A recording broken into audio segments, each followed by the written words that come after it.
calor del subsuelo terrestre, la energía acumulada por los seres vivos, la biomasa.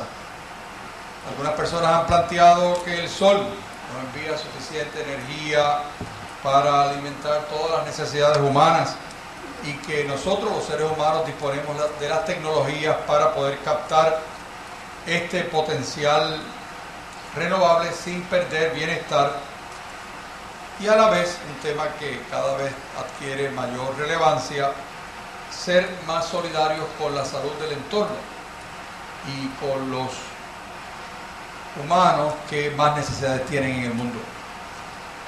Y esto se vuelve particularmente importante para este campus, que como ustedes saben es el campus de orientación tecnológica de Puerto Rico, donde se preparan los mejores ingenieros del país y donde se preparan científicos en otras áreas, en las ciencias naturales, en las ciencias vivas, en las ciencias agrícolas. Producir energía limpia, apostar, y al fin y al cabo eso es lo que yo creo que estamos haciendo en esta convocatoria de hoy, apostar por las energías renovables, frenar la dependencia de las importaciones energéticas.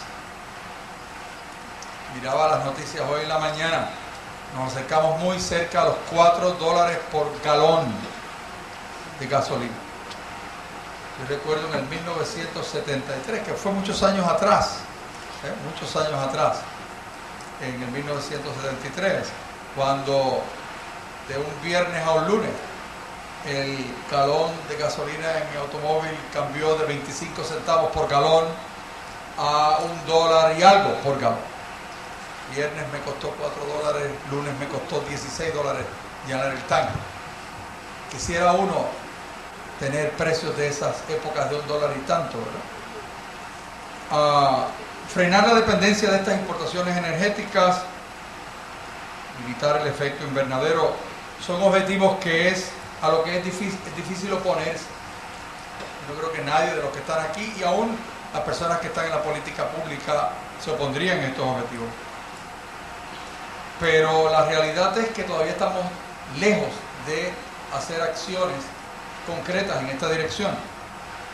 Leía en la mañana que en la Unión Europea, de los países que componen la Unión Europea, para el 2010 se ha planteado un objetivo, una meta de que el 12% de la energía total consumida fuera renovable. 12%. Quiere decir que estaríamos hablando de un 88% todavía que no lo fuera. Finalmente, a manera de un marco de discusión de estos temas durante el día de hoy, y yo mañana en la tarde voy a venir a moderar junto con el doctor Agustín Irizarry el último panel, que es los próximos pasos que vamos a seguir. Pero les propondría que el acercamiento a este tema durante estos 2 días no solo esté orientado alrededor del conocimiento, sino también a la sabiduría que se necesita para enfrentar este tema. Son 2 cosas, en mi opinión, diferentes.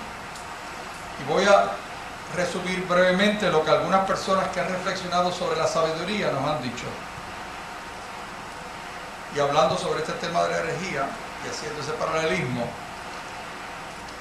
esta situación a la cual nos enfrentamos es real, no es una ficción.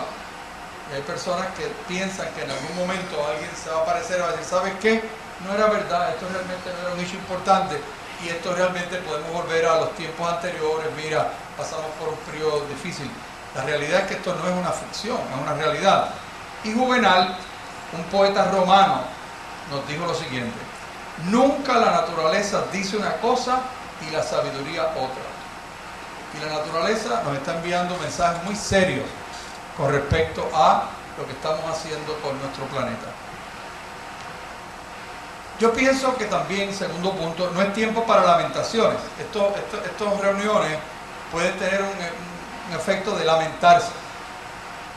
Shakespeare dijo lo siguiente: el sabio no se sienta para lamentarse, sino que se pone alegremente a su tarea de reparar el daño hecho.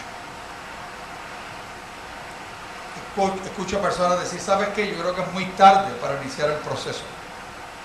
Benjamin Franklin dijo, las puertas de la sabiduría nunca están cerradas. Las puertas de la sabiduría nunca están cerradas. Claro, en esto hay que tener metas altas. Si nos ponemos con recetas a corto plazo, recetas tácticas, no lo vamos a poder atender. Hay un escritor de Estados Unidos, Faulkner, que dijo lo siguiente: la sabiduría suprema es tener sueños bastante grandes para no perderlos de vista mientras se persiguen. En estas discusiones de hoy y de mañana, no pierdan de vista el sueño grande que queremos conseguir, para que no nos quedemos con unas acciones pequeñas a corto plazo que nada nos van a resolver. Y Goethe dijo algo que yo encuentro bien interesante, que es que no basta saber, dijo Goethe, no basta saber, se debe aplicar. No es suficiente querer, se debe también hacer. Nosotros podemos hablar aquí de todo lo que nosotros quisiéramos hacer. Tenemos que salir de aquí con unas acciones concretas que vamos a querer implantar y vamos a implantar. Y nosotros en este recinto estamos dispuestos a asumir ese liderazgo. Y claro, el tema del foro es cómo llegar allí. Hay un educador de los Estados Unidos que escribió algo bien interesante sobre ese principio de ahora qué, hacia dónde vamos. Dijo, la sabiduría consiste en saber cuál es el siguiente paso. Yo creo que eso es lo que queremos ver aquí en estos 2 días. Pero la virtud consiste en llevarlo a cabo. Yo espero que el año que viene nos podamos encontrar de nuevo a ver cuán virtuosos fuimos, no cuán sabios fuimos, que yo creo que la sabiduría es muy importante en esto, ¿verdad? Pero cuán virtuosos fuimos que lo llevamos a cabo. Y un cuidado, yo creo que hay que tener en todo esto. Un cuidado, y con eso quisiera terminar. Nietzsche, este conocido filósofo alemán, dice, para llegar a ser sabio es preciso querer experimentar ciertas vivencias. Es decir, meterse en sus fauces. Nos estamos metiendo en las fauces de un animal feroz. Eso es ciertamente muy peligroso. Más de un sabio ha sido devorado al hacerlo. Por lo tanto, en este proceso de identificar hacia dónde vamos, qué vamos a hacer, cuáles son los próximos pasos, tenemos que ser muy sabios, muy virtuosos y también ser muy, ¿cómo le diría?, osados y tener muy claro cuáles son los próximos pasos que vamos a seguir, para que seamos exitosos y el próximo año, cuando nos encontremos aquí, podamos reportar cuánto hemos avanzado en esta meta alta para Puerto Rico y para nuestra institución. Muchas gracias.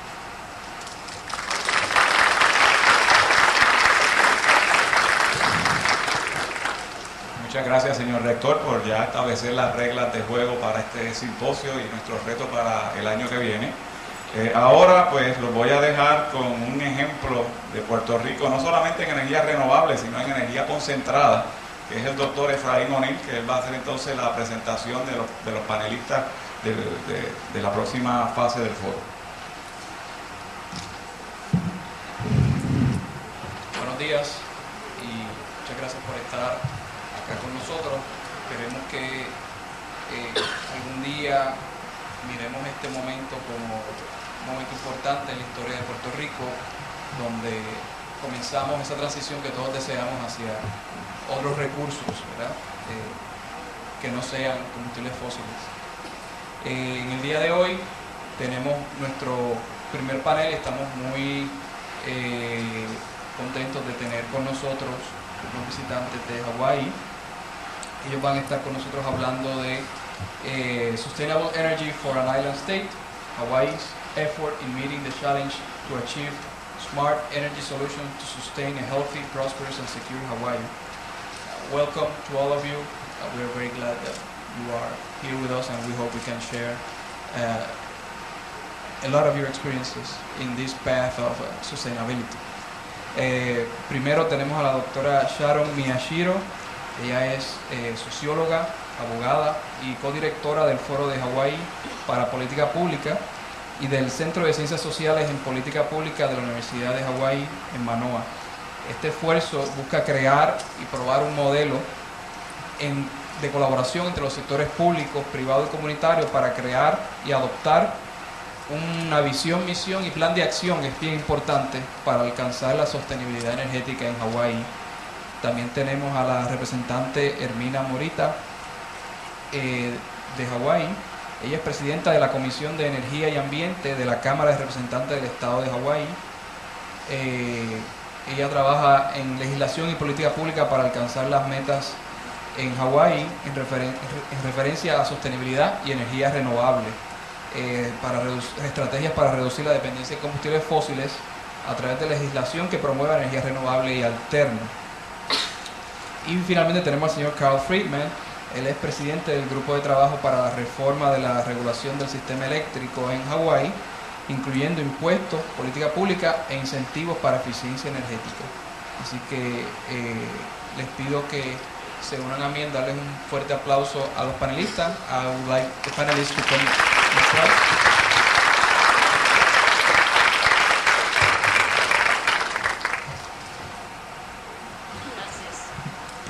Buenos dias and y aloha. It gives me great pleasure, and I really do want to thank the University of Puerto Rico at Mayagüez for inviting us to share with you our experiences and to share and experience your beautiful island state, which we had an opportunity to see yesterday and part of today. I also would like to thank you for the opportunity to share with you Hawaii's experience in our road to energy sustainability. We started 5 years ago in the Energy Policy Forum as a project, and today we are very strong in terms of developing an energy policy and strategy and actions for the state. And we hope that although we have different systems, that we might be able to share with you some lessons learned and hopefully have a nice marriage of some of the concepts that we'll be talking about. I also would like to say that I'm very pleased to share the panel with two very expert people in energy. When I talked to Dr. Iziari, when we first talked about the panel, one of the major thrusts of this conference, this forum, was not the technology and the technical aspects, but rather the policy and the coming together of your community and your government, as well as the industry and utilities, to really forge the kind of sustainable energy that we think that we have common visions and values about. And I hope that you can see how we have done it through the eyes and experience of two very expert people. Representative Hermina Morita is our champion at the legislature. Without her, we really could not be where we are today. A lot of landmark legislation passed this past couple of years in particular to really start moving in the direction of implementing some of the actions and strategies that we developed as a concept many years ago and is on track and moving forward. And Carl Friedman, who is an energy consultant, but very committed, and very committed to the cause of really putting together the right way of doing things, and really with the thought of what he will be discussing of the regulatory reforms that can come about, as well as incentives for really making changes in government and in the community. And I'm really pleased that they were able to join us on this panel. So the way that we're going to go through this morning is that Representative Morita will tell you about the history and where we've evolved and the results of some of the work done on the legislative side. And then I will tell you a little bit about the process of how we, as a voluntary organization that started 5 years ago, have really, I think, made a difference in terms of bringing all the parties together, the stakeholders together, to be on that roadway to sustainable energy for Hawaii. and Carl Friedman will end up with giving you a toolbox of different kinds of mechanisms that government can use to really stir the pot as well as make it move forward. So I hope that thereafter you can have questions and we can answer and have some dialogue going. So I'm going to start off with Representative Hermina Morita. Buenos dias. Aloha. Although I look like I might be able to speak Spanish, I'm sorry I don't. I speak a little bit of Japanese and I understand a little bit of Hawaiian, but I'm sorry, no Spanish. Not yet. Can you go back? Oh, that's okay. The first picture was a picture of a bus.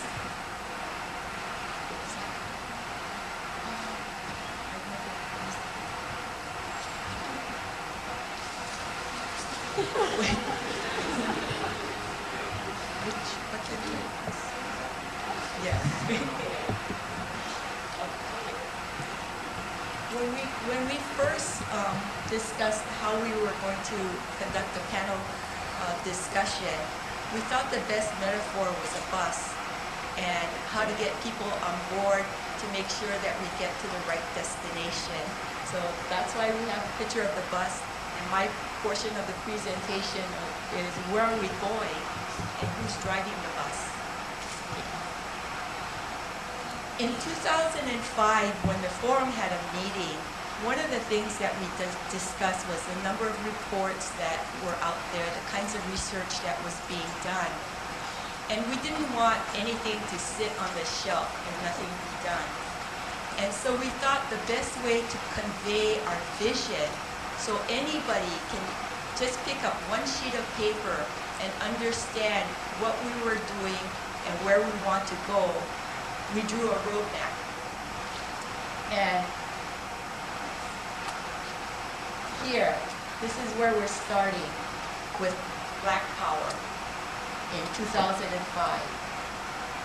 Here is where we want to end a 50-year plan with Green Power, using hydro, wind, biomass, solar, geothermal, and ocean thermal energy conversion. And at some point, hopefully, using storage mechanisms like hydrogen. And so here's a 50-year plan to get to this path. Here are opportunities that we have. If we address these kinds of issues, and if we put money, and if we have the willpower, we can get to our desired goal faster. So there are a lot of off-ramps that we can take if we have the political will and if we have the money to get to our end goal. Just want to tell you a little bit about Hawaii's energy challenges. We're an isolated state with no indigenous fossil fuel, and we're over 2,000 miles from the nearest landmass. More than 90% of our energy is imported crude oil. We're extremely vulnerable to supply disruption. For the most part, throughout the state, we have less than a 30-day supply of oil. And in some areas, I think on the island of Maui, it might be just 1 week's supply. So we're extremely vulnerable. And our economy is directly impacted by the price of crude oil. Our energy costs have risen by $1,850 per household in the past 3 years. Just a couple days, gasoline was $3.77 a gallon, and our average electricity cost runs between 25 cents and 30 cents a kilowatt hour. And in 2006, energy costs each household in Hawaii an average of $7,300, and that's more than 3 times what an average household pays for state income tax. And in our island our population is about 1.2 million, and we have 8 islands, 7 inhabited, 7 inhabited islands. And so we have really small isolated grids. And again, we have high average energy costs, so we have, customers are motivated. We have unique transmission and demand characteristics, and we have unique transportation characteristics. So these are our opportunities. We're rich in renewable resources. As I mentioned before, we have solar, geothermal, wind, ocean, hydroelectric, and biomass. We now have an ethanol blending mandate, so we have to blend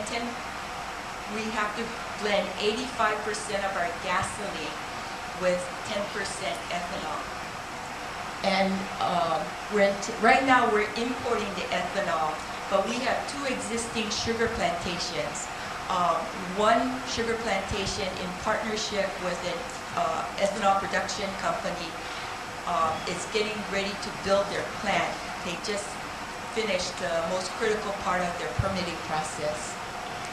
And Hawaii has an excellent potential as a demonstration site for new technology because of our unique grid system.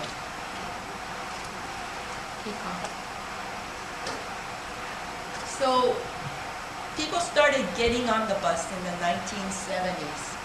And that was because of the oil embargo in 1973, 1974.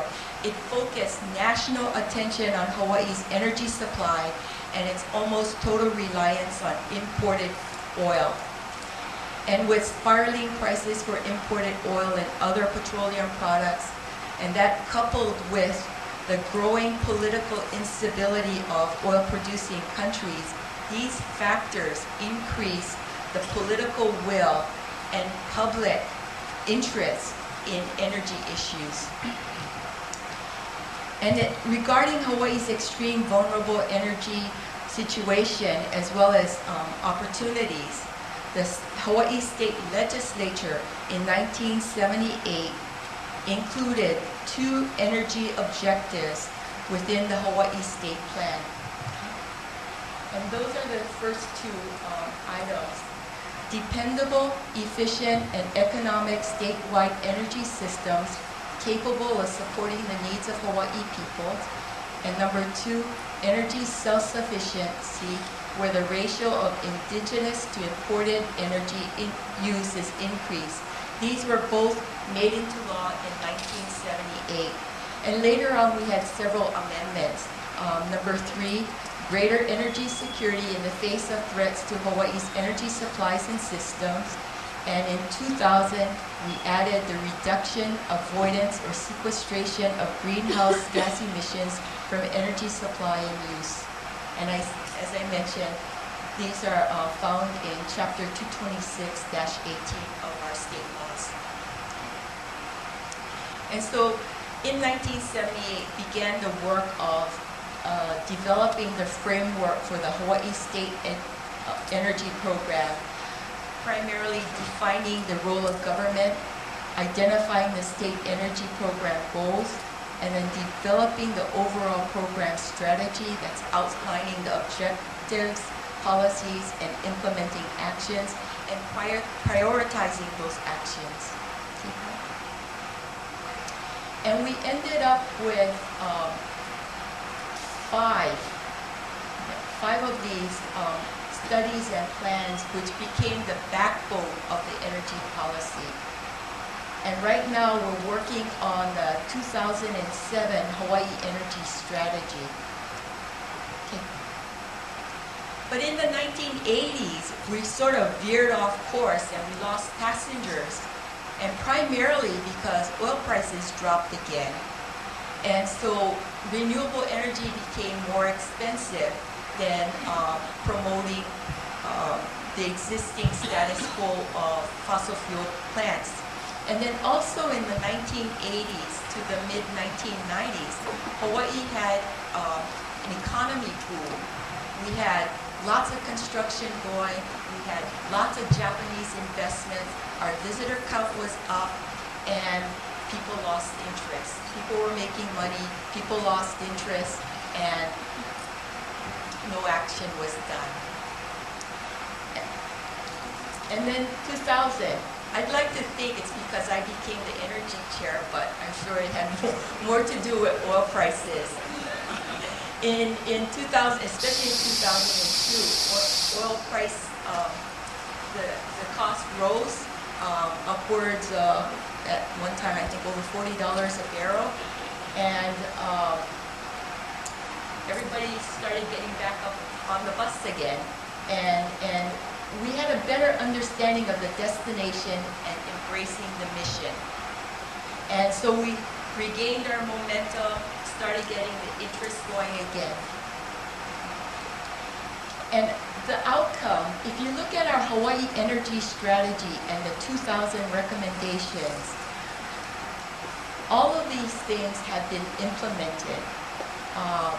Again, in 2000, we passed a state law dealing with greenhouse gas emissions.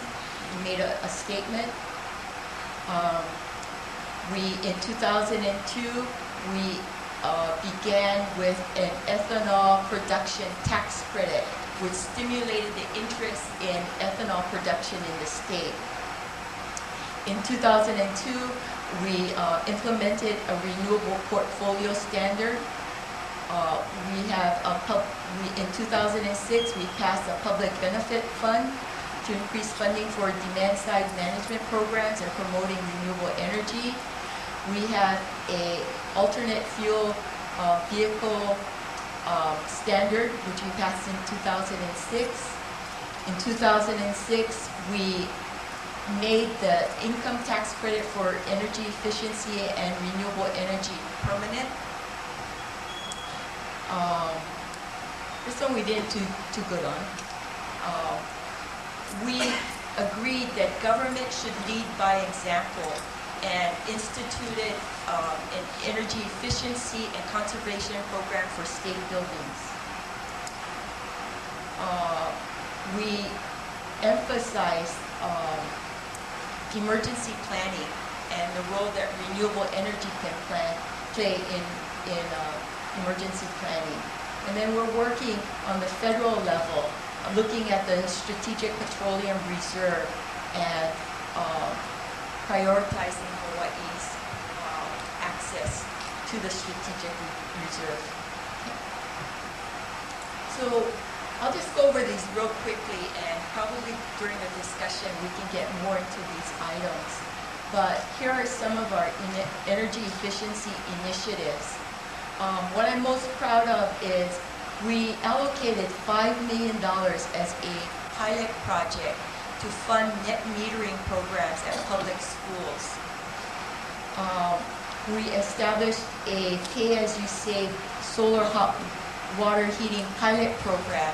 And pay-as-you-save is that this tariff is included in your utility bill, so that nobody has to pay upfront for solar water heating, that the savings in that bill will be used to pay for solar hot water heating. Okay. Here are some of our renewable energy initiatives. 20% renewables by 2020 in our renewable portfolio standard law. We have a net metering law, again, a renewable energy efficiency income tax credit, and we authorized the PUC to separate the fuel adjustment clause, which is passed on to the customers, and delink payments for renewable energy from fossil fuel charges. And working on biomass initiatives, for example, revitalizing our sugar industry by the production of ethanol, looking for other crops that we may use for biofuels. So here are some of the studies that we're funding. And then promoting our renewable hydrogen technology initiatives. We established a Hawaii Renewable Hydrogen Program. We established a Hydrogen Investment Capital Special Fund appropriating $10 million. And we funded a Hydrogen Systems Program Manager at the University of Hawaii, Hawaii Natural Energy Institute. And this past year, we strengthen our commitment to addressing greenhouse gas emissions by making public policy that we will reduce our greenhouse gas emissions at or below 1990 levels by January 1st, 2020. So here are some of the impacts of all of these initiatives that we passed. We hope to displace 110 million barrels of crude oil by 2020. We estimate to retain $6.3 billion in Hawaii's economy, eliminate 49 million tons of CO2, create 65,700 job years of employment. And so this is equivalent of stopping 2 years of oil being imported into the state. So who's driving the bus? And that's, a constant concern of mine. I don't expect to be in politics for the rest of my life. I want to enjoy life. And so, it's a constant concern of our community because this is a 50-year plan. Who will carry it forward? So who will continue to navigate us to our final destination, and how do we measure our progress along the way? And this is an important role of the forum. Okay. So our final destination is to meet, for me personally, it's to meet our moral obligation to secure future generations for a healthy, secure, and prosperous Hawaii. And I think that's what drives me to do my job. And I hope that is the common bond that we all share, the members of the forum, other members of, no matter what walk of life that we come, that we can provide our children and our grandchildren with a safe, secure, and healthy future. I wanted to read this quote from David Porton. David Porton wrote this book. His first book was When Corporations Rule the World. It was primarily anti-globalization. His second book is called The Great Turning it's called The Great Turning from Empire to Earth Community. And he says, by what name will future generations know our time? Will they speak in anger and frustration of the time of the great unraveling, when prolific consumption exceeded Earth's capacity to sustain and led to an accelerating wave of collapsing environmental systems, violent competition for what remained of the planet's resources, and a dramatic dieback of the human population? Or will they look back in joyful celebration on the time of the Great Turning, when their forebears embraced the higher under potential of their human nature, turned crises into opportunity, and learned to live in a creative partnership with one another and Earth? One of the reasons why I support renewable energy is because I believe renewable energy is a pathway to peace. Renewable energy can be found almost any place on Earth. Back in 2001, I was up in the Canadian Arctic, and there they were using wind power and solar power.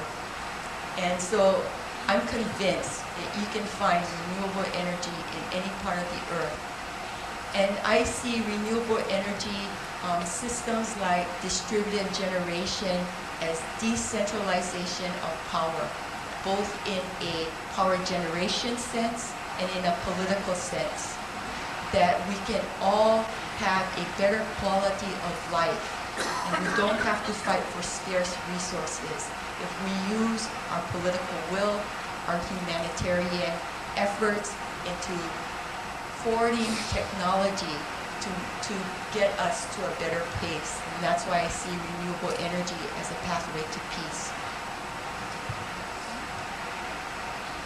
In Hawaii, our state motto is Ua mau keia oka aina ika pono. It means the life of the land is perpetuated in righteousness. And I think that's an important statement for all of us, no matter what our heritage, where we come from, that we owe ourselves to the land, and we owe ourselves to future generations to take us where we're going. Thank you.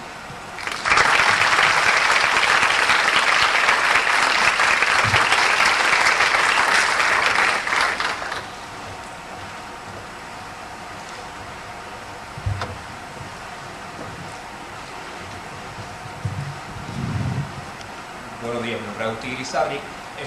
Al entrar les hemos dado unas libretitas. La intención es que apunten ahí sus preguntas. Al final de la presentación de todos los panelistas vamos a tener una sesión donde pueden hacer las preguntas para que no olviden las preguntas que puedan tener. Por favor anótenlas, vamos a recoger las preguntas y luego vamos a contestar. Continuamos. Now you see why we are so fortunate to have Representative Morita at the helm of our Energy and Environmental Protection Committee in the House. And now, taking the analogy a little further on riding the bus, what I'd like to talk about is getting the passengers on the bus, the community will, and this really was where the forum came in. When we started, there were roadblocks, called roadblocks. There was an adversarial climate between the utilities and the community, the environmental, not only the environmental groups, but other renewable energy groups. There was a plan, as Representative Morita said. There was a vision, there was a plan, there was a strategy, but we just didn't have the people together to make it happen. We had no coordinated effort to implement that great Hawaii energy strategy. We had knowledge and policy gaps. While there were all kinds of studies on the books, pulling it together and really making sense of it and really using that to forward the strategy was not evident at that time. We had the Public Utilities Commission and the Department of Consumer Advocacy, both regulators in terms of forwarding that policy. They were under-resourced, they were understaffed. Actually, the utilities had all of the high-powered attorneys. It was a contested case situation rather than a collaborative policy forwarding organization. It was a business as usual attitude. Enter the forum. At that time, 5 years ago, there was really no organization. There was nothing happening other than the adversarial environment that prevented any forward movement. And the utility at that time was under attack from the community. And so it decided to give some funding to the University of Hawaii as a neutral convener, as a way that we had no vested interest. We were actually to bring all the stakeholders who had a vested interest, not only from the utility side, the renewable energy side, government, and the community, to pull together people who were on opposite ends when they went before Representative Morita. They were very positional, very much self-interested. They all had agendas. They brought together, so at the University of Hawaii, what we did was we went through the whole roster of all the people who testified and tried to get the whole range of diverse stakeholders together and really not only look to people to come on board, we invited people. We started off with about 27 or 28 different people who represented the diverse range of organizations, from local, state, federal government, the military, the environmentalists, the Sierra Club, to the utilities, as well as some of the university faculty who were working in energy, and really tried to pull together not only the organizations, but people from those organizations who really had a desire for the kinds of things that Representative Morita talks about, a real vision for the state, a commitment to the state that we would be a better place, that would have a better quality of life for future generations if we could get past our own individual agendas and look for higher common ground. And so the whole agenda was set on the invitation to these individuals who not only had a stake in their organization, but also a stake in where Hawaii would be in the future and for their children's children, and to really come together as a neutral entity to look at what was on the books in terms of the studies, as well as the strategies and plans that were on the books, to come up with a different way of communicating, a different way of acting, so that we could actually have some traction and momentum forward. We made sure that we had a non-adversarial, collegial environment when we had our meetings. It was facilitated, we facilitated all the meetings. It was the university as a neutral broker facilitated the meetings. We had no vested interest, and we were there to hear every single voice and to see where we could have some commonality. And we started off with finding out what the values of each of these organizations and the individuals there were in the room, to come up with a common vision, a common plan of action. And again, we wanted to be different. We didn't want opinions. Well, opinions are great. We wanted it to be backed by fact. We wanted it to be backed by knowledge. And we wanted really for this process not to be just a lot of people's opinions, but really having traction, being on solid ground, being fact-based, and moving forward only when we had that kind of consensus around fact and vision and value. And finally, a lot of people came together and said, hey, you know, we've been through this. We've been through a number of different meetings, lots of talking. We don't want to waste our time again and come together and still keep talking. We want some action. So we built into this process not only the strategy and plan, but also, and the objectives, but also a commitment that we would take whatever came out of these recommendations and really try to get action going on these efforts, that we really wanted to make a difference. So the first phase was to develop that strategy. Our focus was analysis and consensus building. We had, as Representative Marita told you, a number of diverse interests, and what we wanted to do was hear every single voice and make sure that it was heard and make sure that we could find common ground at a higher level. And there was always that common ground at the highest level when we talked about values and we talked about the vision, that we wanted a sustainable energy. We had high oil costs, we had imported oil unsecured, and therefore we needed to find ways in which we could find a way that we could be independent as an island state, very distant from anywhere where there was a nice grid that we could hook onto. So it was really important for us to have that very solid vision. The other value we had was that we all came together from fighting each other. And we wanted to make sure that this would be a long-term commitment to an approach, to a way of solving our community's problems that was not by one person winning or another losing. It was a way of coming up with a collaborative way of running our community, our state, our future. We did not have the resources to continue to fight each other. We really were committed to finding an approach where we could all come to the table. No matter how much we hated each other, we still had to come to the table for the better good. And we tried to develop a process by which everybody would be heard. We started to develop trust, and over the 5 years we have, I think, developed the trust and the integrity, not of each other, although we're nice people, most of us, but in the process, and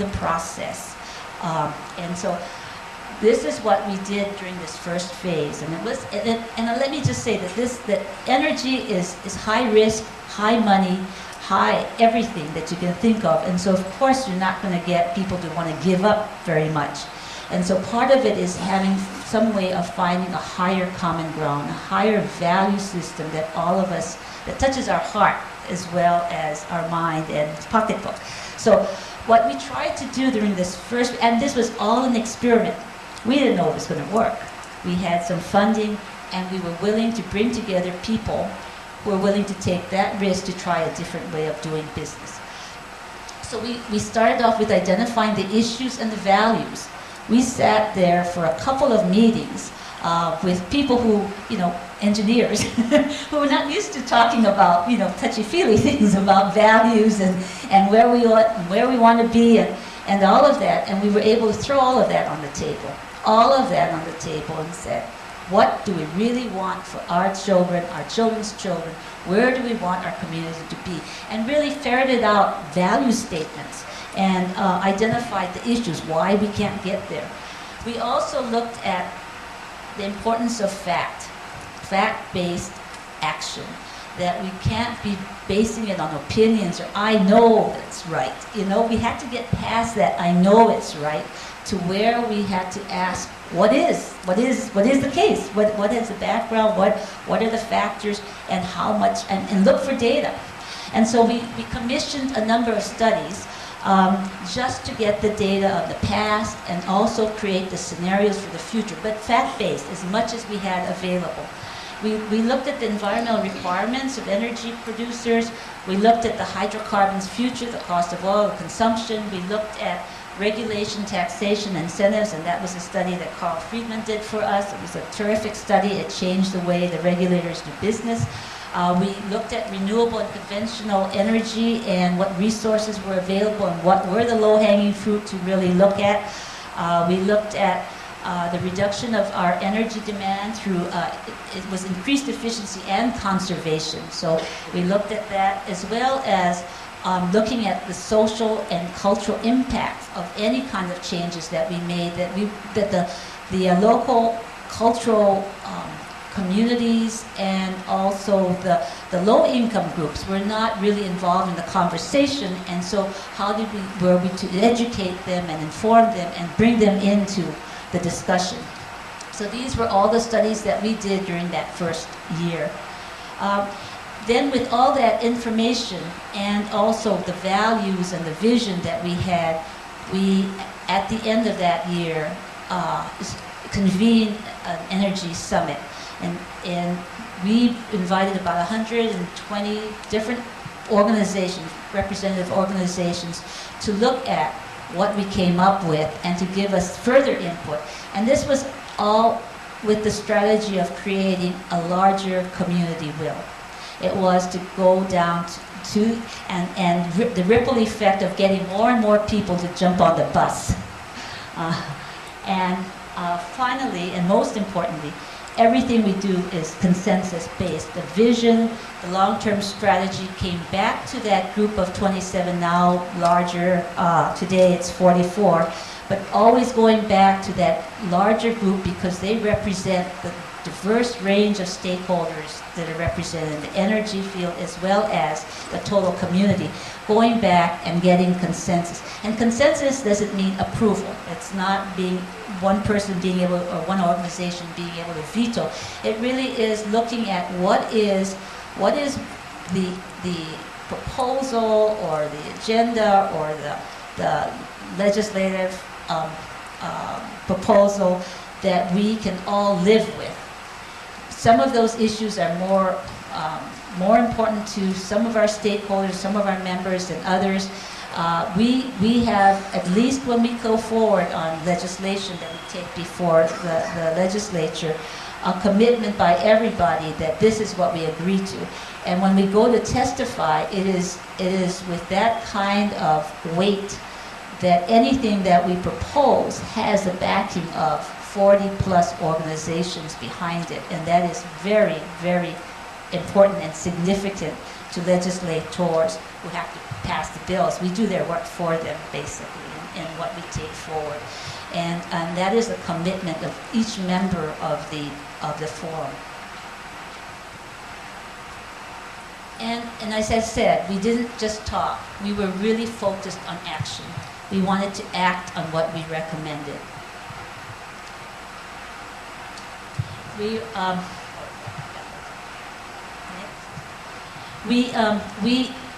With the recommendations, we came up with a document that we submitted to all the policymakers. We also came together and educated not only the policymakers, but also tried to put together events where we could distribute materials and inform the public, the larger public. We did start off with an energy briefing, thanks to Representative Morita and I think it's the Senator, is it Kalani, English Senator, on the other on the Senate side. And we did a briefing of the status of energy, what we found from our summit, as well as the other studies that we had conducted, and put together what we thought was the plan for the future.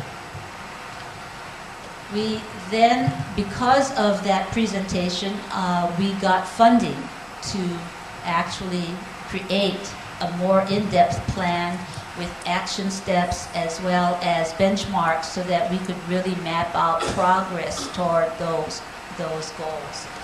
And we put together, finally, a real document that was easy to understand for the public.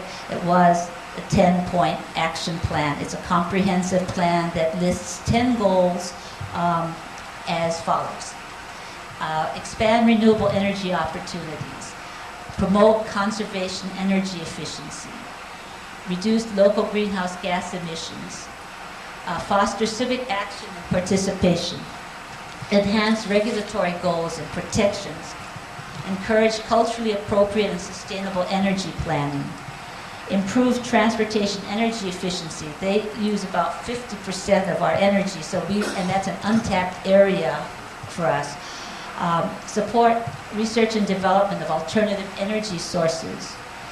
Support sustainable development and use of biofuels.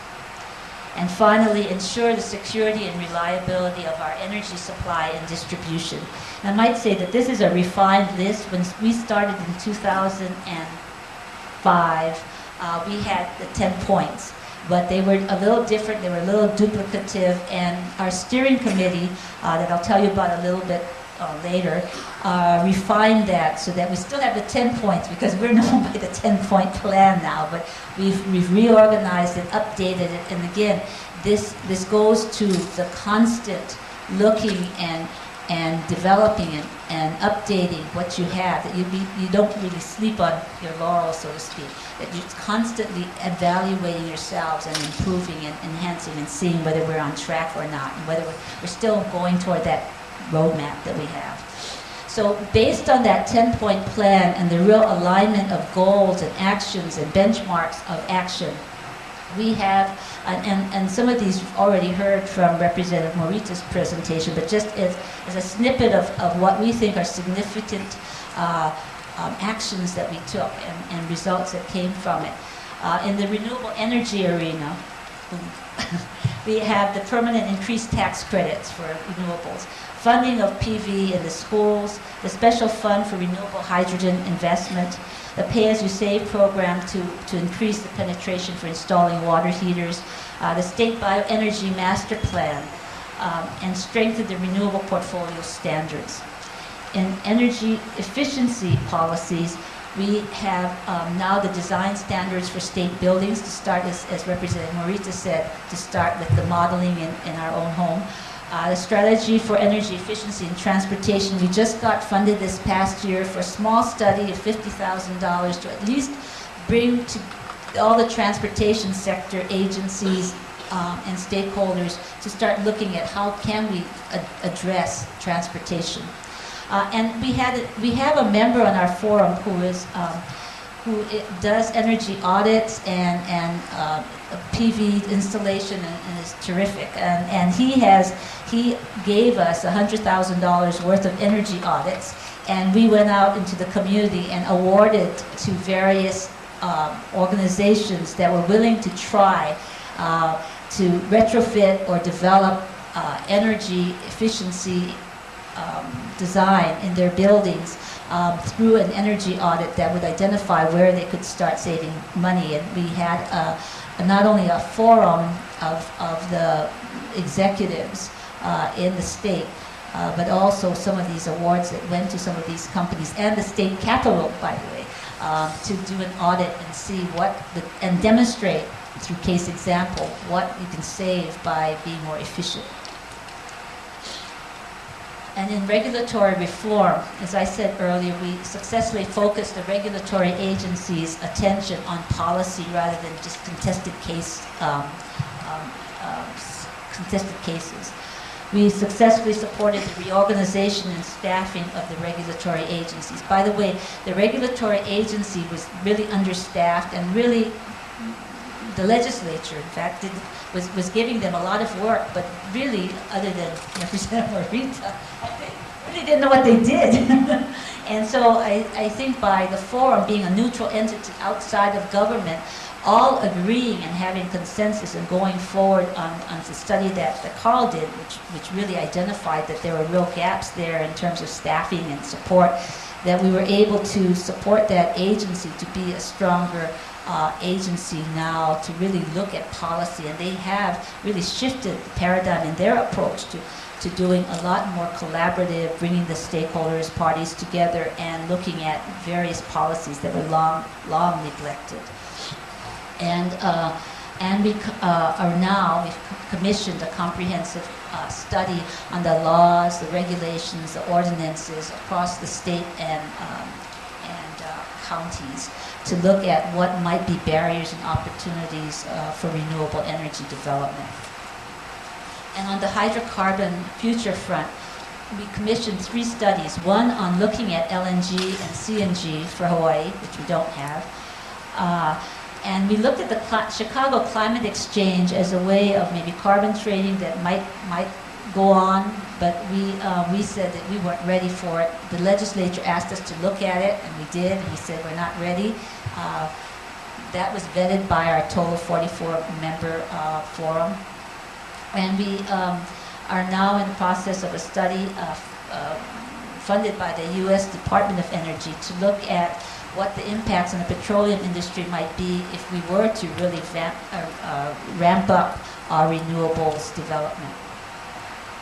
Now, how we did it, as I said, we started off as a project 5 years ago. And once we got the vision and values and the strategy together and said, we've got to really do something, we had to form an organization. It still is not, it's a real loose organization, but it is an organization. It is under the auspices of the University of Hawaii, and it's under the Public Policy Center. It has a membership now. It's grown to 44 members representing various organizations, as I said, the full spectrum of stakeholders. We also formed 6 working groups. And these were in the substantive areas that we focused on, and from our commission studies that we saw were really major fronts on which we really needed more work. So there were renewable energy, energy conservation and efficiency, hydrocarbon future and security, regulatory reform, social and cultural impacts, and finally we added a 6th one, which was communication and outreach, to really start moving the information that we had, which is usually held by the technocrats, out into the community to get more understanding and start developing a larger community will to really get more people on the bus. We also have a steering committee which is about 14 people who are the chairs or co-chairs of the 6 working groups, and they really are the leadership of this forum, which is a lot more established now. In fact, last Saturday, we met on a Saturday from 9 to 4, really re-looking at the feedback we got from our community and from our general membership as to changes, what we're doing right, what we're doing not so well and can improve on. And that's when we revised the 10 points of the 10-point plan. And we have co-chairs. I'm one of them. I have a partner, Mike Hamlet, who both with the university, and we're just sort of the managers of this process to make sure we stay honest, to make sure that we get the funding or seek funding for the kinds of things that need to be done, because you can't run this thing just purely on love and volunteers. So that's a very important part of this. Okay, so lessons learned real quickly. you have to have a compelling cause or vision. We did. We really felt that we had to find a way that we could work together to find a common vision for energy for our future and future generations. And it really was a focus on not only the objective but also the process, that collaborative solutions, not government, not the utilities alone can do it. Everybody had to get in, and we had to get everybody on that bus. And we had to have the people. The people make it happen. You have to have committed leadership. You have to have people really believe in that value, believe in that goal, and really believe in the process. And to make sure that everybody, what we say is, stays on the reservation. But you know, it's really keeping your eye on the prize. And we need champions in not only the legislature, like Representative Morita, but also in the administration, in our energy office, in the Public Utilities Commission. They really see now the need to really be focused on the policy and on moving forward with this kind of vision. And you need a diverse and strong membership. People who fight at the table but come to the table are really important. They have ideas, and everybody gets listened to. It may not be what you believe, but by listening and giving everybody a chance to speak and articulate why they have the position they do. Now, when we go forward with consensus, it really is something that everybody says, I can live with it. It doesn't mean that I agree with it. It means that I can live with it, and I don't oppose it. And let's just move this bus a little further along. And so it's really critical that everybody gets heard. And once that comes together and we agree that we're going to go forward, everybody supports it. And so I think that's really important then, to have a diverse membership, to really want to bring what you think are the people, are the detractors, because they have a voice and they have a reason for it, and articulating that. So when we don't agree, we articulate the position of the dissension, so that, and it's there. And that was the whole idea, is that if we don't come to agreement, we can at least say what the positions are. So it also makes it's very helpful to the policymaker to know why there's disagreement and what is the basis for that disagreement. So we can get it to a different level, and they can take that and make their policy decision based on information. And the organization, you need an organization. We were a loose group as a project, but we had to commit. We took hours to facilitate what our vision was, what our governance was.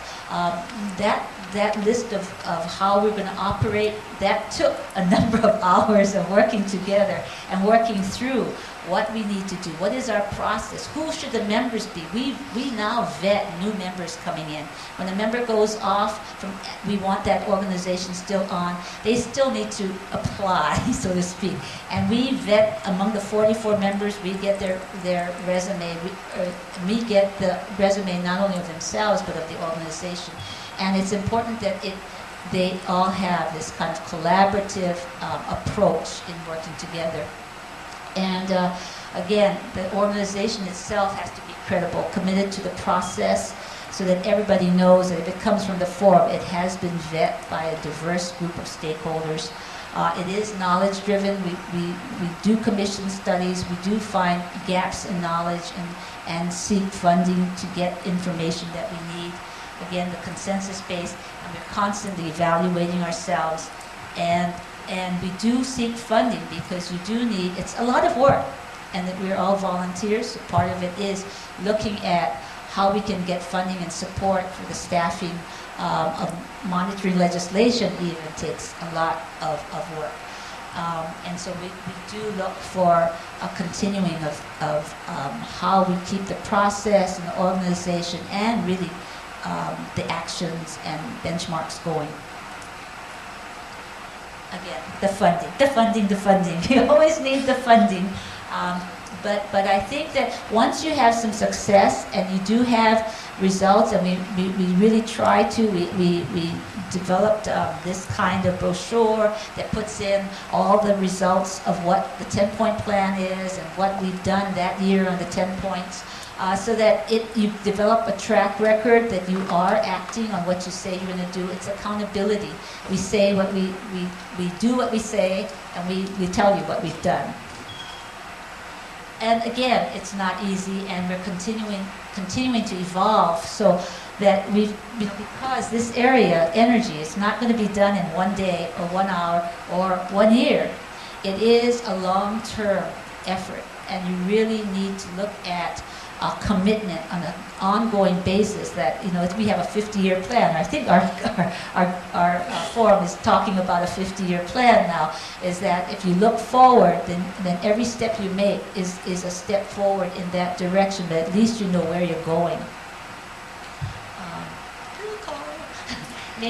So it's important, because we have now 44 members in the community, that you find a way of communicating, whether it's email or websites or actual media presentations, forums. We do all of that as a way of building community knowledge as well as community will.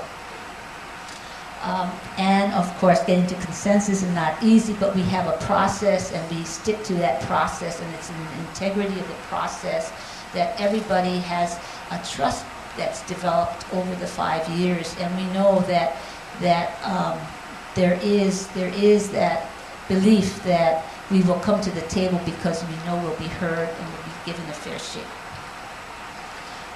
And now we have measured ourselves in terms of benchmarks in terms of action, legislation. We've been very effective. I think over the last 2 years, 7 of the 10 bills we proposed the first year, and last year, all of the bills, we had 4 bills that we prioritized as being so important, all passed.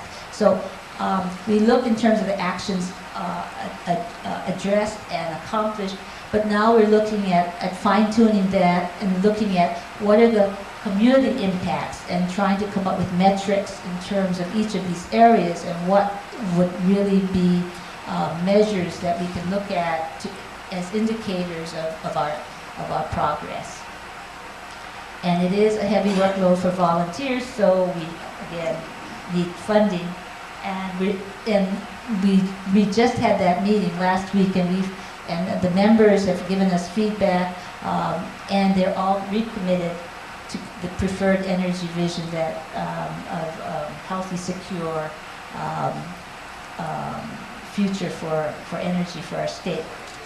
Are definitely still on the bus. And now, in terms of how we've done some of these kinds of things, and the kinds of toolboxes for government mechanisms, Carl Friedman has been really our guiding light in terms of that, and he's a chair of our regulatory reform working group, and is really a fount of knowledge and experience, and he really brings a lot to our forum. So, am I going on off time? Okay, all right, so I'm going to give this over to Carl with some mechanisms that might help, hopefully.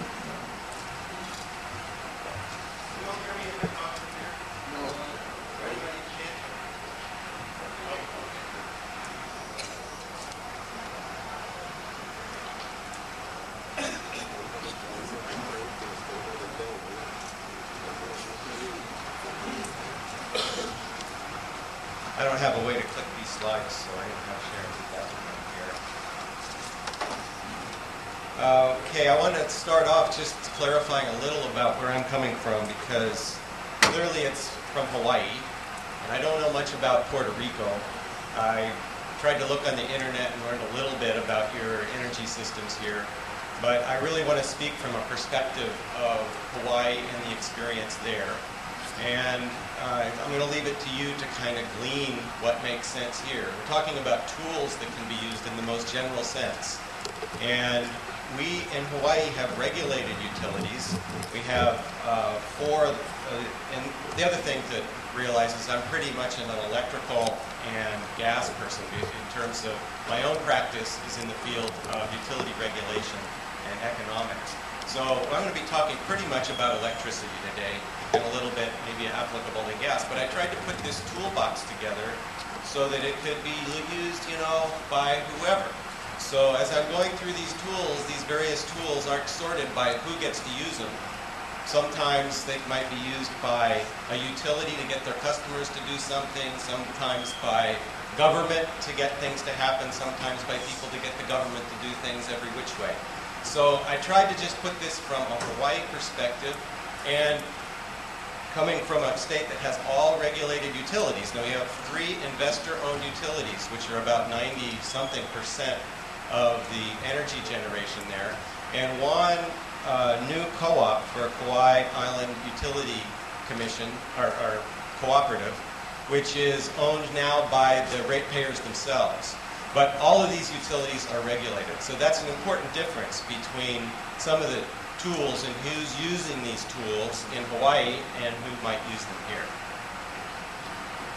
So what I'm going to be talking about are instruments to promote renewable and efficiency resources, and I'm going to skip over all the reasons why you want to promote renewables and efficiency, and just talk about the tools, how you would do that. So these topics I've got here. One is financial incentives. I'm going to go through each of these topics up here individually, but the topics basically are financial incentives and penalties, which is basically how you get other people to do things using money as a tool. The second is direct financing, what you can do with your own money. The next is mandates, which would be what you do if you or your government or agencies or utility are in a position to make something happen, mandates. The next category, demand-side management programs, is what a utility can do or what an agency can do to get customers to use energy efficiently. And the last is, I'm going to talk a little about integrated resource planning, which is a planning process which can be implemented as a mandate or simply as a planning process voluntarily. We have both in Hawaii. The electric utilities are mandated to do integrated resource planning, and some of our water utilities, which are municipal utilities, are doing it pretty much just because it's a good idea. So first on to financial incentives and penalties here. Now this again, we're talking about using money to make things happen. So the first one, go ahead. The first tool, tax credits. And I understand you know what tax credits are all about here. In Hawaii, we have used them in various ways. But for example, you get about 35% state tax credit for money that you spend on a solar hot water heater or a photovoltaic array. That's been a substantial motivator for hot water heating in Hawaii. And okay, I'll keep moving here. That's okay. Special purpose revenue bonds have been issued by the legislature. This is a way of using public money to give tax-exempt bond financing for different types of resources that you want to encourage. So I think the last session, the most recent example might be for biofuel project on Maui has been allowed a certain number of tax exempt bonds. And seawater air conditioning would be using the ocean water off the coast of Oahu to circulate through an exchanger to cool the buildings instead in Oahu, in Honolulu, instead of electric air conditioning. Revolving loan programs. This is where Maui does this as a county, where you have a source of funding to loan people to invest in energy efficiency or other resources, and as they pay back the loan, that goes back into the fund and it's reloaned. Utility management incentives. Now we don't do this in Hawaii in particular, but it's been done in other jurisdictions. I mean, basically, on the management level of a utility or a management level of an agency, you make sure that all the people are getting promoted and getting their staff bonuses based on good behavior, and some of that good behavior needs to be measured perhaps in some of your policies you want to do. Now here's financial penalties. Everything I'm just talking about is all carrots. That's money used as carrots. But money can be used as a stick too, and we haven't really gone to the dark side in Hawaii yet. But sticks are cheaper than carrots. And let's see what I have for myself. Emission fees, there's one thing you can put. You can penalize things you don't want in the most general sense of the word. And hookup fees is another idea that's been talked about but not implemented yet. But one of the ideas, and I talked about energy codes later, you have a problem with energy codes and you need some money for the inspectors to work. Well, how do you get it? Well, one source of money would be to say on a house that's not an energy efficient house, it's not an Energy Star approved house, when you go to hook up the utility, there's a hookup fee, and that fee then pays for the inspection program that goes on. And lastly, tax structure itself. Now this is something that can be revenue neutral. One example that I've kind of outlined, right now, for example, in Hawaii, we tax the utilities based on their revenues. We could also tax the utilities the same amount of money, but instead of per dollar, we could make it per pound of carbon. So that would be a way to get the same amount of tax dollars. But we worked it out to just do that. That would give about a 1 cent per kilowatt hour advantage to a renewable resource compared to that change. All right, moving on now to direct financing, what we can do if you happen to have money. Government efficiency programs. Actually, this should be government energy efficiency programs. If we could figure out some programs for government efficiency, that would be great. I don't know about, that would be a good thing for Hawaii at any rate. But what I'm talking about is government energy efficiency programs, and Hawaii has stepped up to the plate. I mean, the state government has put money out to make sure that the buildings that they build are energy efficient. And we're still trying to get some of the counties to do the same thing. And similarly, the government could go ahead and do its own renewable energy projects. We haven't seen too much of that. I'm trying to get the water department on my own island to do some of this. And this, and put the next one up too. The last two are, these are kind of where the money might come from ideas. One is a system benefit charge, and this would be something that would be on your electric bill. This term was borrowed from the mainland. When they went from their demand-side management programs that the utilities were financing and they deregulated, they changed the name of what you charge people on a bill to a system benefit charge. But basically, the source of funds there is from your utility bill. And green pricing is a similar idea, except that it's voluntary. As a customer, you could pay your bill different ways. You might say, well, if I really want green power, I'll do that by putting a little part of my bill. I choose to buy green power, and then the utility would take that money and dedicate that to the incremental difference to develop renewable resources rather than conventionals. Now on to mandates. I don't know why that's on the bottom. Go ahead and click a couple times. Okay. Energy codes or standards. Now, we have 4 counties in Hawaii, and they're in charge of the energy codes.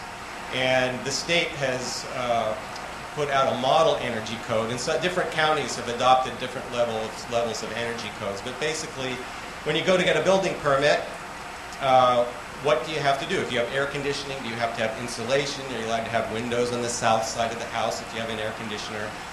What type of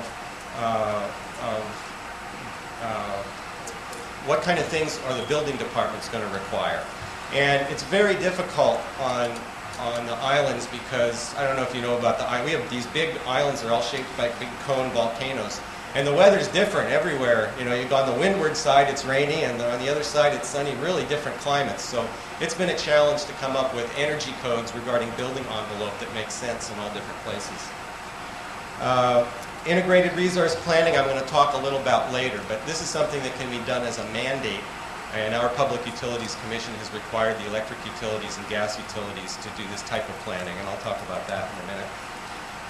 Renewable portfolio standards have been, several versions of this has been passed in Hawaii with more and more teeth as they go on, but basically right now we have a certain number of percentage for our electric companies that need to be generated by renewable or efficiency resources. It's 20% by 2020 right now. And that number can be adjusted upward, downward based on facts and studies by the Public Utilities Commission. Competitive bidding. And we have a new form of competitive bidding, which is not a renewable or efficiency mandate. But in some jurisdictions, they have what's called all sources bidding, where if a utility is going to procure new generation, they have to go out to bid. And it can be for various types of resources, for various types of renewable resources. It can be for any kind of reason. It could be all sources where it's renewable or demand side. But a block of need of power is generated and it goes out to the market to see who can supply the power at the most economical and, well, you have criteria set out as bidding. Resource set-asides is similar to renewable portfolio standards. It's just worded a little differently. It's just say that at least, you know, if you're going to have your load forecast going out, you can meet 90% of it with conventional stuff, but you're going to have some set-aside that you're only going to meet for particular resources. It might be a set-aside for conservation, a set-aside for wind, a set-aside for geothermal. And we don't exactly do that in Hawaii. And the last is regulatory reform, which can be modest little steps, or it can be completely revamping the whole way that you go about deciding and running your utilities. We have a regulated utility system because we have shareholder-owned utilities. The co-op that we have is regulated only temporarily. It's owned by its members. So ostensibly, in the long run, it wouldn't need to be regulated. People who are running it are the people who are owning it and paying the bills. But in a larger sense, regulatory reform could mean rechanging the whole way that the structure is built. And the Public Utilities Commission itself has considered various types of restructuring of the electrical industry in Hawaii. I don't think anything major is coming down the pike. What the forum has done in this realm is really tried to revitalize the regulatory agencies and make sure that they have the ability not just to deal with brush fires and rate cases and deciding how to cut up the pie, but have some time to figure out what the good recipes are and address the policy questions there. So we're really in regulatory revitalization mode with the forum in Hawaii.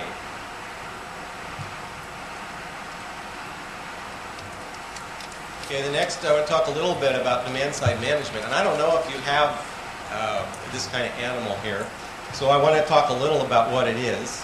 And pardon me if I'm repeating anything you know. Go ahead there, Sharon. Go ahead.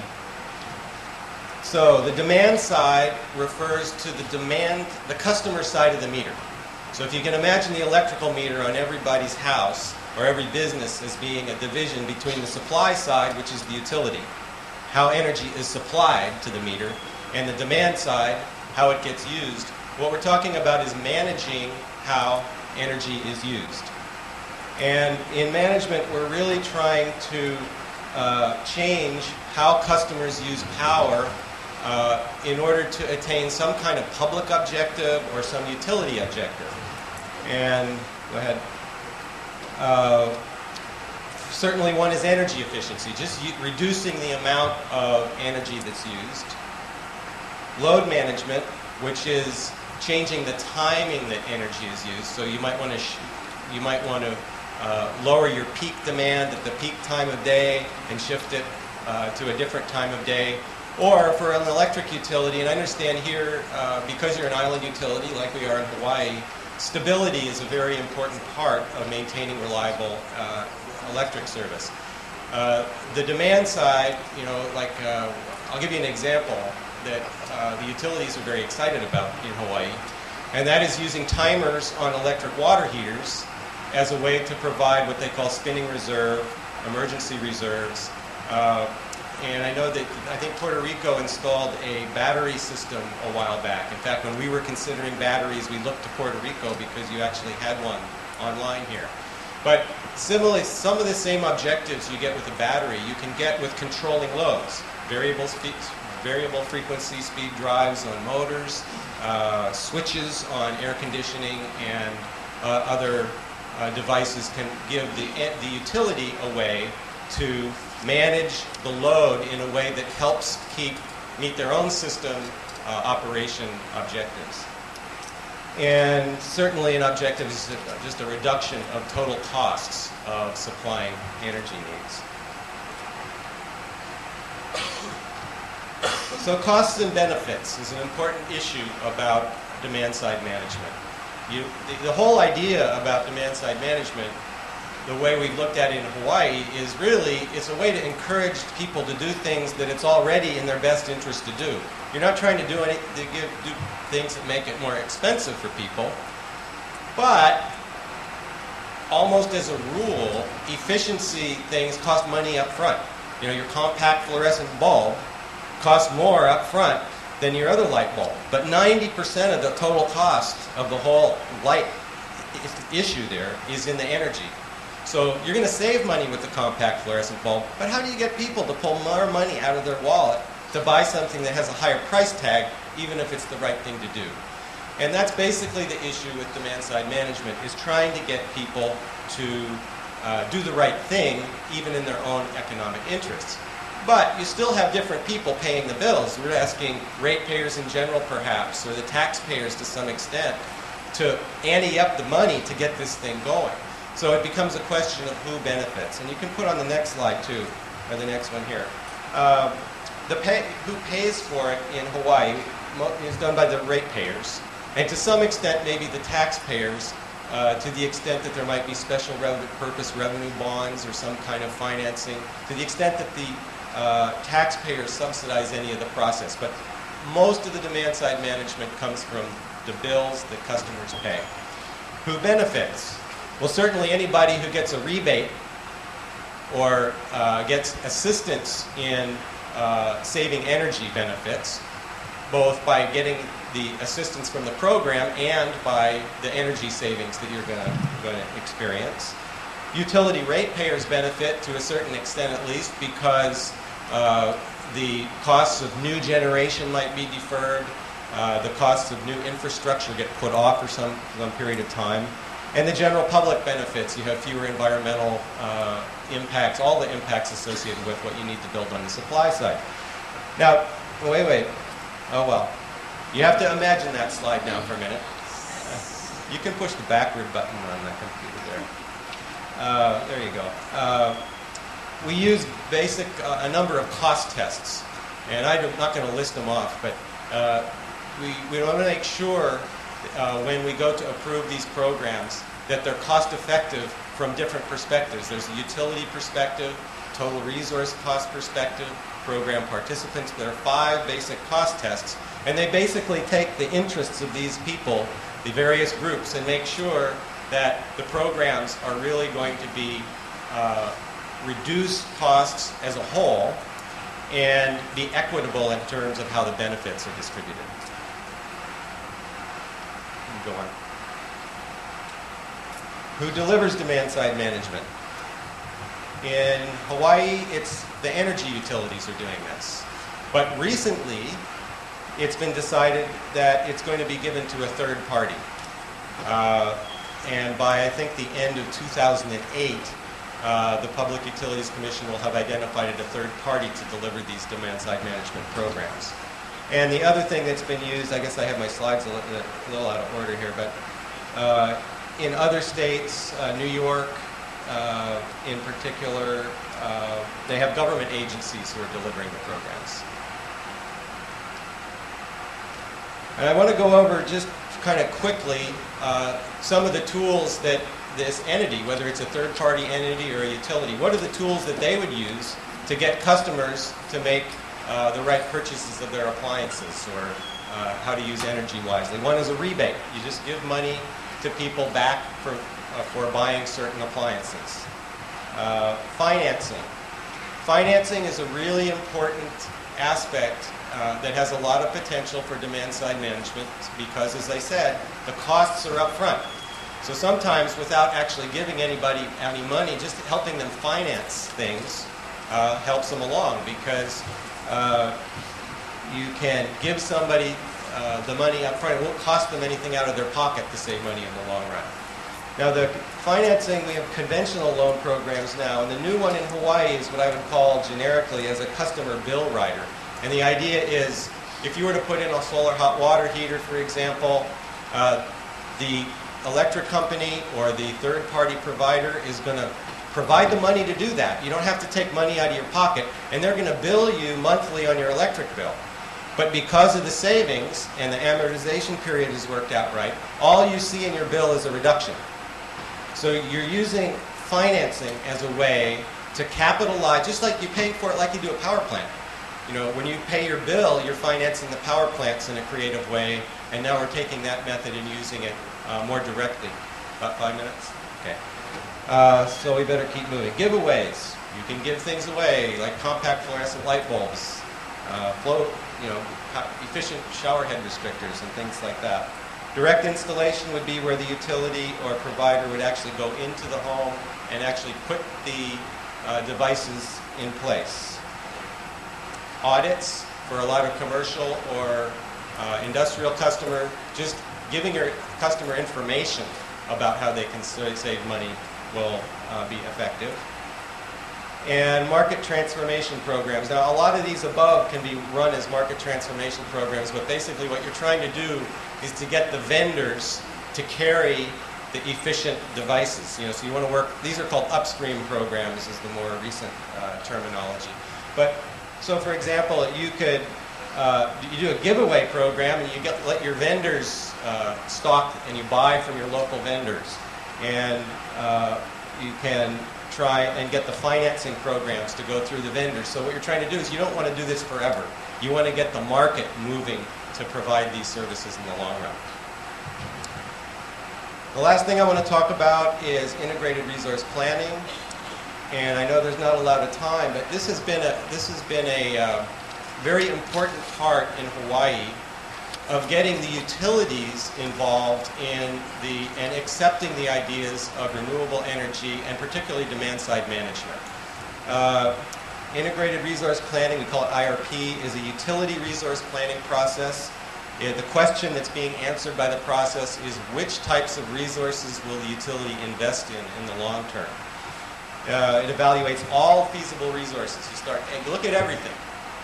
You look at the supply side, how can you generate power? You look at the demand side, how can you increase the efficiency of the use of power? You want to consider non-monetary factors as well as just the cost. Environmental concerns, reliability. You want to look at anything that's important to your constituency. It integrates public participation. It has an advisory group context, which is a two-way flow of information. People become aware of the decision-making process that's being used, and the utility gets to hear from people, sometimes very knowledgeable people with some good ideas about how things might work better. And it ends up, although it's not intended, it really helps integrate the utilities, and this has been a great benefit to the utilities in Hawaii. I mean, utilities are not monolithic things. They have lots of divisions, lots of different levels of management. The IRP process in Hawaii has really done a good job of getting the various utility divisions to be on the same page. The process, you start with identifying your objectives and evaluate, how are you going to know when you have a good option? What are your evaluation criteria? You have a long-range load forecast, or several of them. You identify all your supply resources, your demand-side resources, and then you put those together in different combinations to figure out how you're going to meet the long-term needs using the various resources. And that's a very analysis-intensive part of the process. And in the time that I've been involved in it, it's gone from slide rules and tables, lookup tables, to spreadsheets, and now there are some very sophisticated and very well accepted computer models that are used by the utility industry.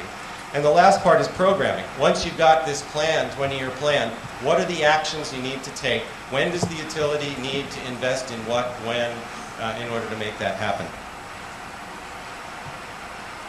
Go to the next slide. And you can go another. So this evaluation process, this integration process, is a very rigorous process and for several reasons. Life cycle costing. You want to look at the long-term costs because you've got some resources that are very capital intensive, some are less expensive but have higher fuel costs, some are on the customer side of the meter, some are on the utility side of the meter. It has to be detailed, and it has to be done in the language that the utility does its own planning in terms of hourly simulation analyses. The impact of a demand-side management program, of a water heater program, is it's like an hourly profile. And in order to understand what that's going to do to the utility, and in order to get the utility planners themselves to appreciate the value, you need to have the analysis done in the language of the utility. And you need to consider non-monetary factors. This is not a trivial matter. You could have a whole session just on how you go about evaluating resources using other than dollars to get those to have some weight in the decision-making process. But this rigorous analysis is really an important key to getting our utility people to really appreciate things like demand-side management, renewable resources as something non-threatening that they could actually use as a resource and appreciate that.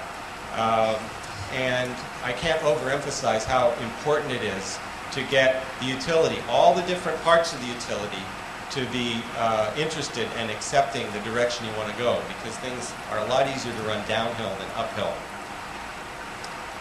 Hawaii outcomes, I'm going to go through these quickly. The integrated resource plan process in Hawaii was very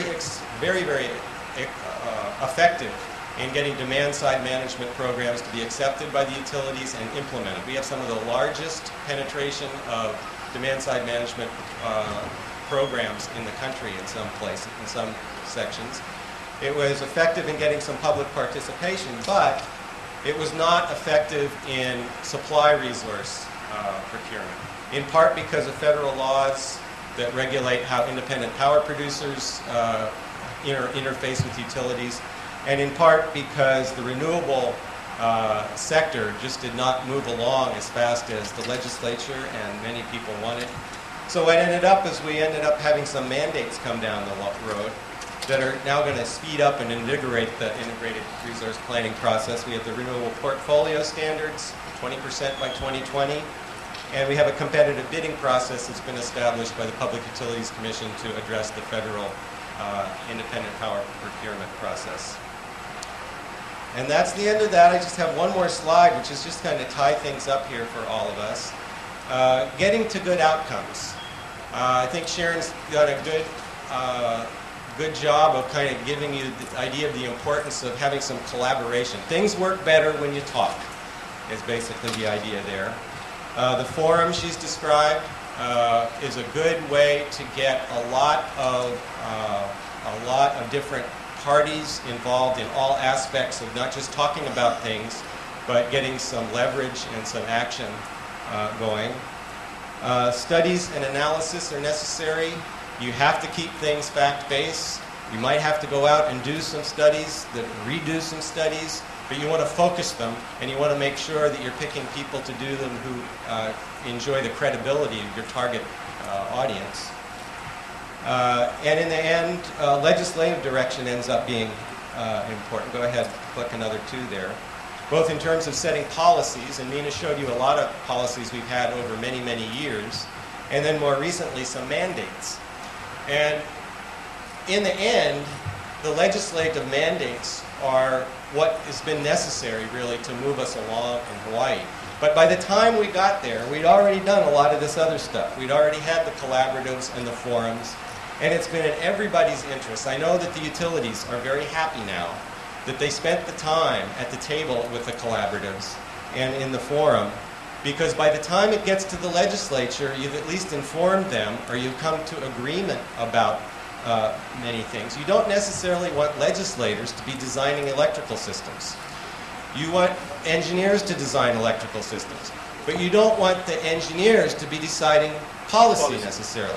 So one of the ways you get a good outcome is, and I think this is the message we're trying to bring, is you try and get together, you try to do the collaboration up front. You try to get the parties together to figure out what the solutions are. And if you all sit down at the table, even without the utility, or even without the legislature, or even without some one group, you get everybody else on the bus, everybody's got to participate in the end because it's going to move. If you're all develop some credibility and some unanimity and some direction and purpose, then by the time you get down to legislative mandate, I think that it's going to be informed and hopefully very helpful. And once again, thank you very much for having us be here.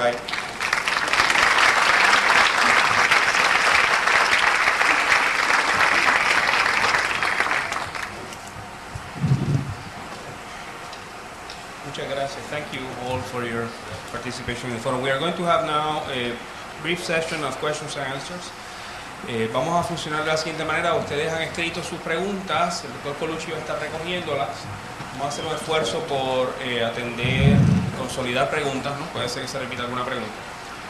Vamos a hacer la pregunta primero en español y luego se la vamos a hacer a los panelistas en inglés. Ellos contestarán, por supuesto, en inglés. Después de esta sesión vamos a tener un receso, unos 15 minutos. Estamos casi en agenda. Así que vamos a tener un receso. Afuera tenemos cosas para picar y vamos a tener la oportunidad para descansar antes de pasar al próximo panel. Para el próximo panel, como saben, va a estar el director ejecutivo de la Autoridad de Energía Eléctrica, el ingeniero Rodríguez, el honorable alcalde de Caguas, Luis Miranda Marín, y el ingeniero Luis Silvestre del SOPI. Va a ser un panel bien interesante, reflexionando sobre las cosas que hemos hablado de Hawái. Así que vamos a tratar de comenzar con las preguntas. While they're getting together the questions, I just wanted to say I'm going to put together the PowerPoint slides here, and I understand there's going to be a website access to those.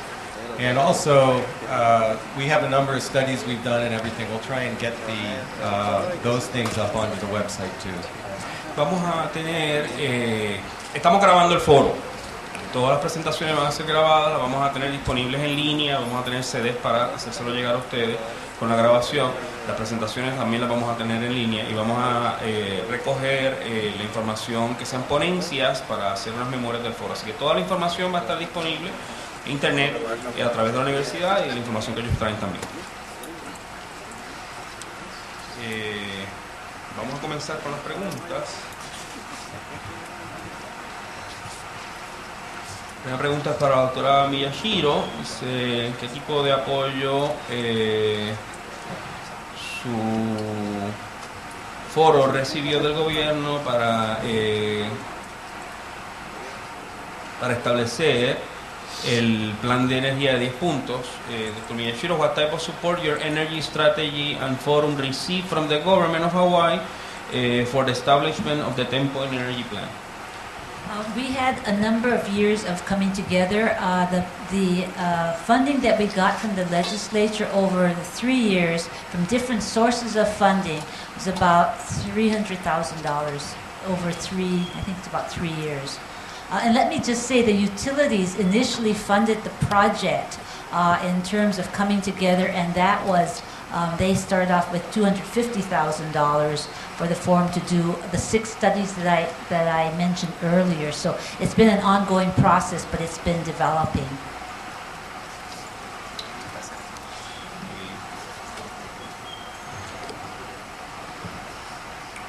This is an open question. Any of you can answer this. How much of the 25 cents to 30 cents per kilowatt hour is given in credit to the participant in the net metering program?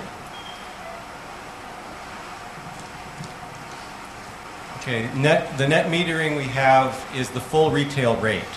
So the rate is different on the different islands, but basically it's just like running your meter backwards. You know, if you generate a kilowatt hour, it defers a kilowatt hour of your bill, basically. We started off where there were no carryovers, that if you had extra credit at the end of the month, you lost that credit. Then we changed the legislation, the law, so that you can carry it forward for 1 year. So there been improvements to the net metering law. I guess this is for Representative Morita. How long did it take the legislature to understand the importance of this project, leaving politics aside? I think when oil started going upwards of $40 a barrel, then you begin to see the direct impact on Hawaii's economy. And you know, our primary industry in Hawaii is tourism. And when jet fuel becomes so expensive, people start worrying. And then after 9/11, you know, we really started looking at our own energy security. And one of the outcomes was really looking at what was available on each island should there be a supply disruption. And, you know, for the most part, we had less than 1 month worth of fuel. And so those are the drivers, the global issues that we had no control over that brought more people on board in looking at energy issues. There's a question regarding installed power in renewable electricity in Hawaii. Which is the installed power, I guess, which is the portion of renewable energy installed in Hawaii? As a whole, how much is it? You want the percentage of renewables installed?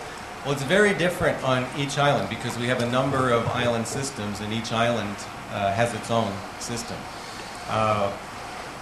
We've gone backwards in a way because the sugar industry, when it was more in higher production, generated a substantial amount of energy by burning bagasse, supplemented with coal in their boilers. And as the sugar industry is now, we only have one large producing mill left in Hawaii. Two, Lahui and HCNS. Gain Robinson, HCNS. So that bagasse, it was about as high as 20% up in that range during some years. And we're down now to different percentages on different systems. I don't know the whole, but you know, we're all on the bus, but you know, we're not too far up towards 100%, you know. So we're talking, you know, maybe in the 10% range, I would think at most, yeah. The topic of renewable portfolio standard, how do you balance incentives between alternatives so that one initiative like wind energy is not overwhelmingly favored over PV systems for a house?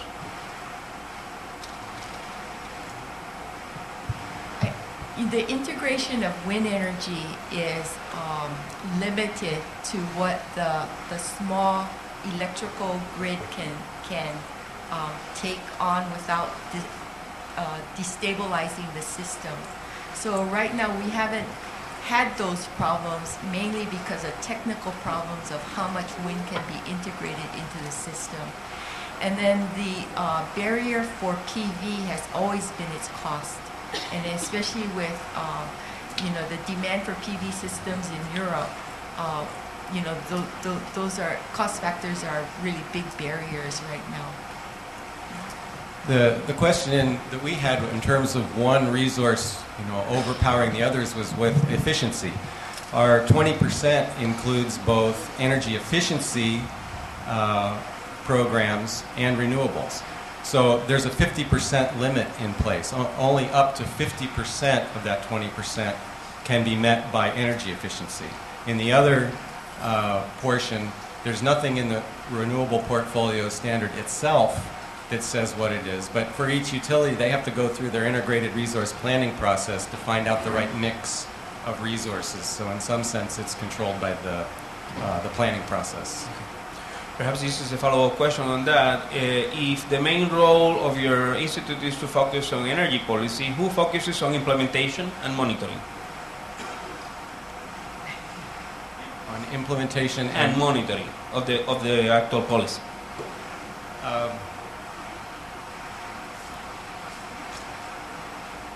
Well, I mean, there's different levels of implementation, I suppose. We're trying to push policy. And we're trying to raise the level of dialogue in the state. And then there's another level there that the regulators and the legislature are part of our audience. We're trying to get them to implement good policy. And they, in turn, are trying to get the utilities to implement good policy, who in some sense, through their programs, are trying to get customers to implement good policy.